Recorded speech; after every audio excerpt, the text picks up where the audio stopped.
Letting people take advantage of you can cause stress, anxiety, and frustration. In some cases, it can lead to depression, hopelessness, and lack of control in our own lives.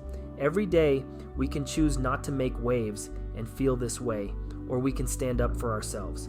If you choose to learn to stand up for yourself and take back control of your life and happiness, then here are some powerful tips that will help. Number 1, get clear on your boundaries. It's hard to stand up for yourself if you do not know what your boundaries are. Once you know what your boundaries are, you'll know exactly when it's time to say something. Start by asking yourself these questions. What frustrates me? What causes me stress? Who makes me anxious? What things do I regret doing? The answers to these questions serve as clues to where you need to set boundaries. For instance, does it frustrate you that you always bail out your coworker? Does it make you anxious to talk to certain family members because you know they will ask you for a favor? If so, create a boundary where you will no longer stay after work, or create a boundary where you will not loan family money anymore. These are examples, but be specific with your boundaries and write them out. Then decide that you will not let anyone cross them. Number 2, remind yourself that you deserve respect. Many people let others run all over them because they lack self-respect and struggle with self-worth. It will not matter how many boundaries you set or how clear you are with them if you do not have enough self-respect to keep others from crossing them. You are no less important than anyone else. You deserve the same respect that you give. Build your self-worth and self-respect and stand up for yourself by learning to appreciate and accept who you are. Self-acceptance is the key to self-worth and self-respect. Number 3, get clear on the situation. Be 100% sure that the situation requires you to stand up for yourself. Did you hear what someone said correctly? Have you interpreted the situation correctly? Be aware of your triggers and the emotional impact they have on you.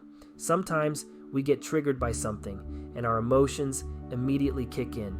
When this happens, we can get tunnel vision and lose sight of the reality of the situation. How many times have you heard a word or phrase and immediately gotten triggered, only to realize later that you misinterpreted what happened? Avoid this by getting clear on the situation. But if a boundary has been clearly crossed, standing up for yourself is a must. Number 4, pick your battles. Remember this advice: keep the peace, don't make it. That means you have to learn to pick your battles.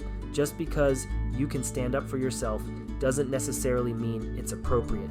You have to weigh the possible consequences of standing up for yourself. Of course, if it is something major, you should hold the line in the sand. But if it's something you can let go to keep the peace, then let it go and fight another day. Number 5, say no more often. Saying yes all the time and people-pleasing will do nothing but cause stress, anxiety, and frustration. Stand up for yourself by saying no more often. If you feel uncomfortable telling others no because you are afraid they may think less of you, or you are afraid of disappointing others, you must learn to overcome this. You cannot stand up for yourself if you cannot say no. Start small and build up from there. Say no when someone asks you to do a small favor. Once you get comfortable turning others down for smaller things, you can build on it. Number 6, watch your body language. When standing up for yourself, send a clear message with your body language. Stand up straight, look the person in the eyes, and face them. When you slouch, look away and turn away from them like you want to head for the door. They may take you less seriously when you stand up for yourself. Showing you mean business with your body will not only help you feel comfortable holding the line, but it will improve your confidence as well. Number 7, take small steps. If standing up for yourself feels scary to you, then start small.